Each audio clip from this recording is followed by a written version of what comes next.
தயவு பதிவு 37 அருள் விளக்க மாலை திருவருட்பா 6ஆம் திருமுறை அருள் விளக்க மாலை பாடல் எண் 76. தயவு திருச்சிற்றம்பலம். அருட்பெருஞ்சோதி அருட்பெருஞ்சோதி தனிப்பெரும் கருணை அருட்பெருஞ்சோதி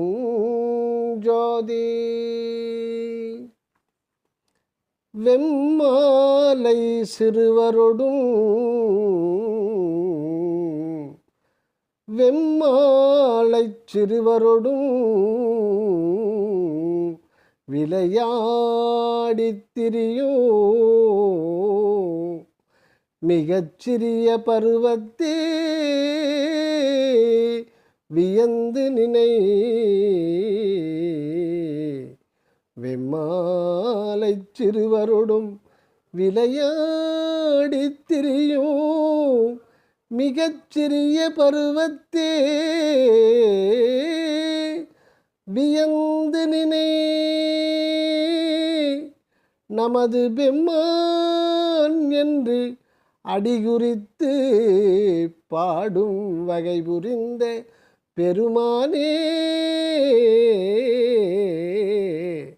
நான் செய்த பெரும் தவமைப் பயனே. நமது பெம்மான் என்று அடிகுறித்து பாடும் வகை புரிந்த பெருமானே,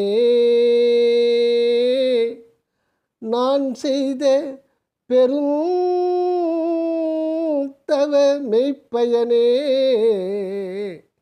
செம்மாந்த சிறியேனை சிறுநெறியில் சிறிதும் செலுத்தாமல் பெருநெறியில் செலுத்தியே நற்றுணையே. செம்மாந்த சிறியேனை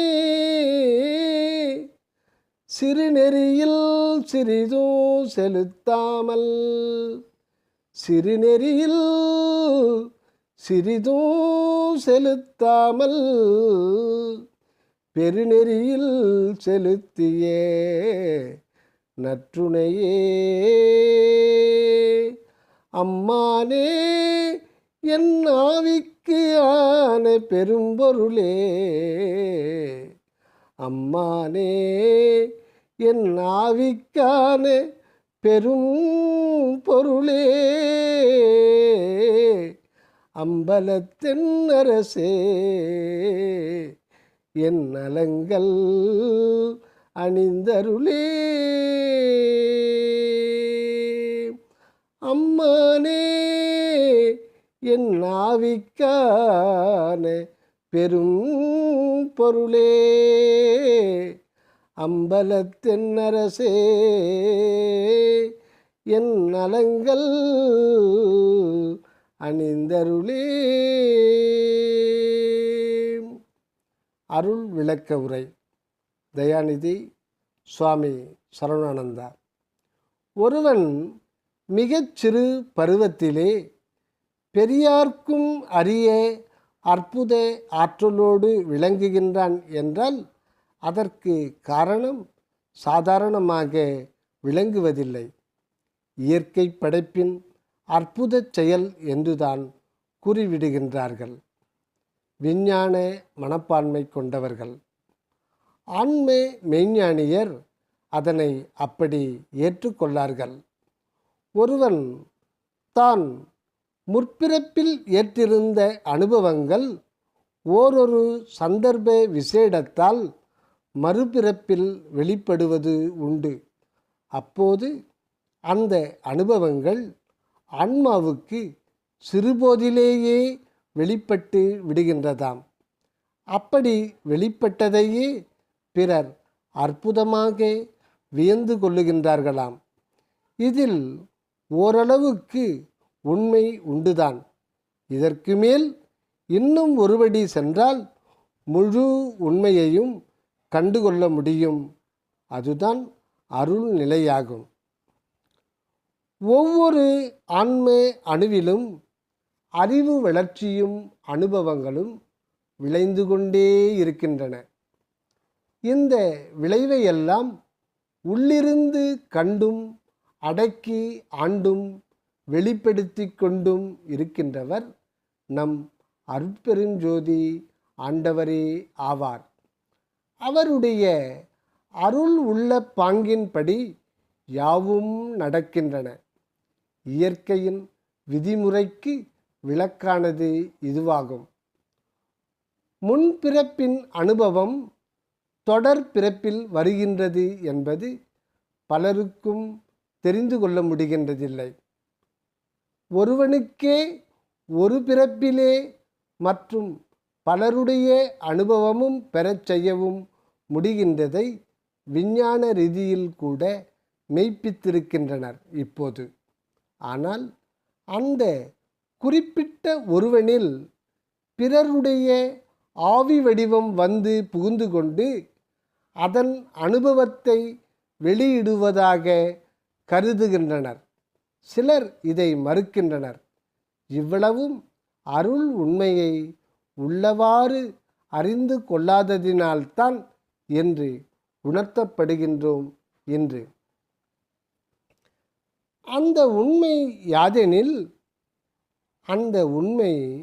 யாதெனில் ஒவ்வொரு ஆன்மாவிலும் இருக்கும் நம் பதி ஒருவரே எந்த ஒரு ஆன்மாவின் அனுபவத்தையும் ஒரு கணத்தில் வெளிப்படுத்தவும் மறைக்கவும் முடியும் என்றும், எல்லாம் தானாயிருந்து கொண்டு எல்லாம் வெளிப்படுத்தக்கூடியதாயும் இருக்கின்றார் என்றும் தெளிந்து கொள்ளுகின்றோம். இதனால் தன்னாணைப்படி எதையும் எந்த ஒரு ஆன்மாவிலும் எப்போது வேண்டுமானாலும் வெளியாக்கும் வல்லபம் நம் பதிக்கே உண்டு என்று காண்கின்றோம். இதனால் ஒரு சிறுவனில் அறிவறிய பேரற்புத சக்தி வெளிப்படுவதும் அருட்செய்கையாக கொள்ளுவதுதான் பொருத்தமானதும் உண்மையானதும் ஆகும். இது முக்கியம். மீண்டும் பார்ப்போம். அந்த உண்மை யாதெனில் ஒவ்வொரு ஆன்மாவிலும் இருக்கும் நம் பதி ஆகிய கடவுள் ஒருவரே எந்த ஒரு ஆன்மாவின் அனுபவத்தையும் ஒரு கணத்தில் வெளிப்படுத்தவும் மறைக்கவும் முடியும் என்றும், எல்லாம் தானாயிருந்து கொண்டு எல்லாம் வெளிப்படுத்தக்கூடியதாயும் இருக்கின்றார் என்றும் தெளிந்து கொள்ளுகின்றோம். இதனால் தன்னாணைப்படி எதையும் எந்த ஒரு ஆன்மாவிலும் எப்போது வேண்டுமானாலும் வெளியாக்கும் வல்லபம் நம் பதிக்கே உண்டு என்று காண்கின்றோம்.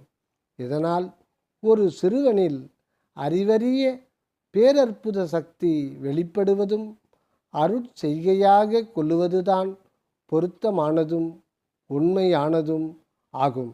இந்த வகையிலே நம் வள்ளல் குழந்தைக்கு ஏற்பட்ட அற்புத ஆற்றல்தான் இந்த பாடலின் கண் எடுத்து ஓதி வியக்கப்படுகின்றதாகும். விளையாட்டு பிள்ளைகள் எது நல்லது எது கெட்டது என பகுத்தறியும் ஆற்றல் இல்லாதவர்கள், கண்டதையெல்லாம் தமக்கு வேண்டும் என்று விரும்பி பிடிவாதம் செய்யும் குணம் கொண்டவர்களாய் இருப்பார்கள். யாரிடத்தில் எப்படி நடந்து கொள்ள வேண்டும் என்று அறியாதவர்கள், தாம் விரும்பியதை கொடுக்காவிட்டால் அடம் பிடிப்பவர்களாய் இருப்பார்கள். விளையாட்டிலேயே பொழுதை போக்குவார்கள். தமக்கு பிரியமானதை கொடுத்துவிட்டால் மிக மகிழ்ந்து வேறு எல்லாவற்றையும் மறந்து விடுவார்கள். இப்படித்தான் சிறுவர்கள் இருப்பது இயற்கை. ஆனால் இப்படியெல்லாம் இருக்கவில்லை நம் ராமலிங்கம் பிள்ளை. இப்படி இருக்க விடவில்லை அகமுடையான். வெம்மை. வெம்மை என்ற சொல் விருப்ப மிகுதியை குறிப்பது. மாலை. மாலை என்றால் இயல்பு என்ற பொருள் தருவதாய், ஆசைப்படும் இயல்பு சிறுவர்களுக்கே உரியது என்ற கருத்தை சுட்டி நிற்பதாம். இம்மாதிரி குழந்தைகளோடு விளையாடி கழிக்கும் பருவத்திலே தான் இருந்தார் நம் ராமலிங்கம். ஆனால் அவர் பிறருடன் கூடவும் இல்லை, ஆடவும் இல்லையாம். அப்பொழுதே தெய்வத்தை பாடத் தொடங்கிவிட்டாராம். இவர் கண்ட தெய்வம் உண்மை கடவுளின் பிரதிபிம்பமே ஆகி விளங்கினதாம். புறத்தில் தீபமுன் நிலைக்கண்ணாடியில் தணிகை முருகன் தோற்றம் விளங்கினது. அது புது பிரதிபலிப்புதான். ஆனால் அந்த உண்மை வடிவம் அகத்தில்தான் விளங்கி கொண்டிருந்தது. அப்பிரதிபலிப்போ தோன்றி மறைந்துவிட்டது. அதற்கு காரணமாயிருக்கும் அகவுண்மை அருட்ஜோதி வடிவம் அப்படியே நிலை கொண்டு விட்டதாம். இந்த அகவுண்மை பதியையே பின்னர் முருகன் என்றும், கணபதி என்றும், சிவம் என்றும், திருமால் என்றும், மற்றவர்கள் என்றும் கற்பித்து பாடினார். முடிவிலே அருட்பெருஞ்சோதிபதியாகவே கண்டு போற்றினார். ஆதி முதலாக கண்டிருந்தது இந்த அருட்ஜோதி ஒன்றையே தான் ஆகும். அதனால் இவர் மற்ற ரூபங்களில் பாடி பரவியதும் உண்மை அருள் ஒளி பதியைத்தான் என்று தெரிந்து கொள்ளல் நன்றாம். மற்றையர் போன்று புறத்தோற்றங்களையும் சொரூப சுபாவங்களையும் கருத்தில் கொண்டு பிற தெய்வங்களை போற்றவில்லை என அறிய வேண்டும். இவ்வுண்மையை குறிக்கவே தான் இங்கு நினை நமது பெம்மான் என்று அடிகுறித்து வியந்து பாடும் வகை புரிந்த பெருமானே என்றுள்ளார்.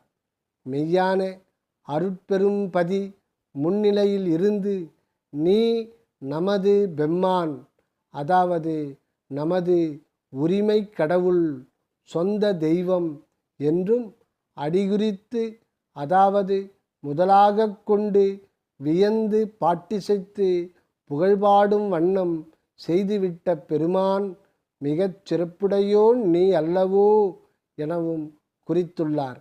பெருமான் என்பது பெருமையுடையவன் என்ற பொருளில் விளங்குவது. ஆனால் பெம்மான் என்றது கடவுள், பெரியோன் என பொதுவாக பொருளாக்கப்படுகின்றதே அல்லாமல் அடிநிலை உண்மை விளங்க விரித்து பொருள் காண்கின்றார்கள் இல்லை.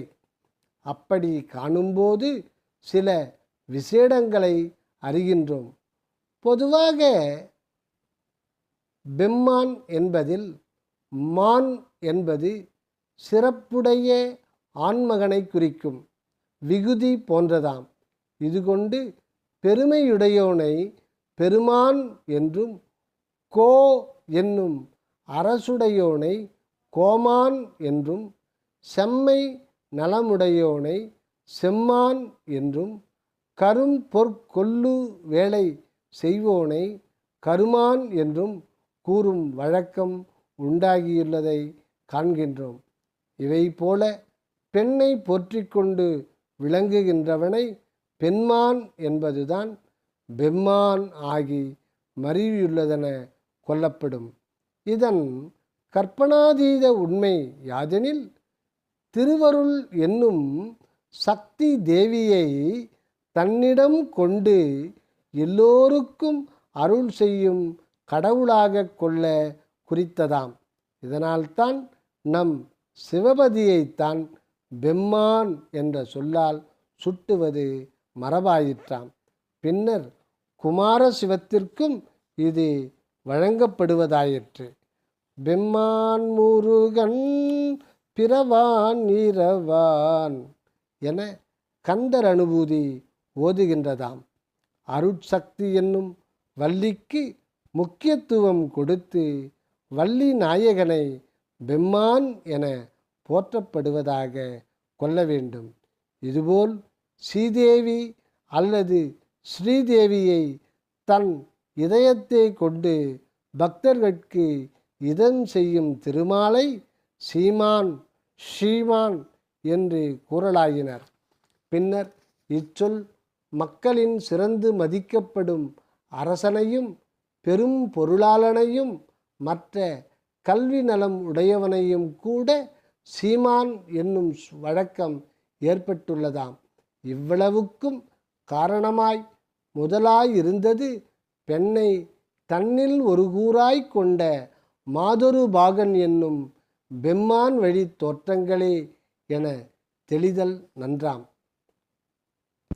ஆதிநாள் முதலே இந்த அருள் செய் பெம்மானையே முதலாய்கொண்டு பாடும் பெற்றிருந்தது தம் பெரும் தவப்பயனே என்று ஓதுகின்றார் அடிகளார். சிறு பிள்ளை பருவத்தே இந்த பெரும் பாக்கியத்தை அடைந்துவிட்ட நம் ராமலிங்கர் செம்மாந்து, அதாவது மிக களிப்பும் இருமாப்பும் கொண்டு தன்னை மறந்து நெறி தவறி சென்று விடவில்லையாம். அப்படி அந்நெறிகளில் செலுத்தி விடாமல் அருட்பெருநெறியிலே செலுத்திய அருட்பெரும் பதியை நற்றுணையே என்று போற்றுகின்றார். உண்மையான துணைவர்கள் இப்படித்தான் ஒருவனை திருத்தியும் கவனித்தும் நல்ல மார்க்கத்திலே செலுத்தி கொண்டிருப்பார்களாம்.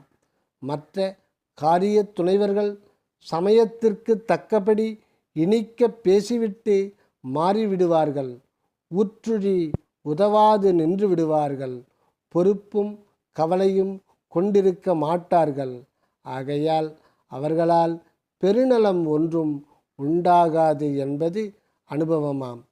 இங்ஙனம் விளங்கும் உற்ற துணையான பதியைத்தான் பின்னும் அம்மானே எனவும் ஆவிக்கு ஆன பெரும்பொருளே எனவும் அம்பலத்து அரசே எனவும் கொண்டு போற்றி இந்த அருள் மாலையாக ஆக்கி அணிவிக்கின்றார்.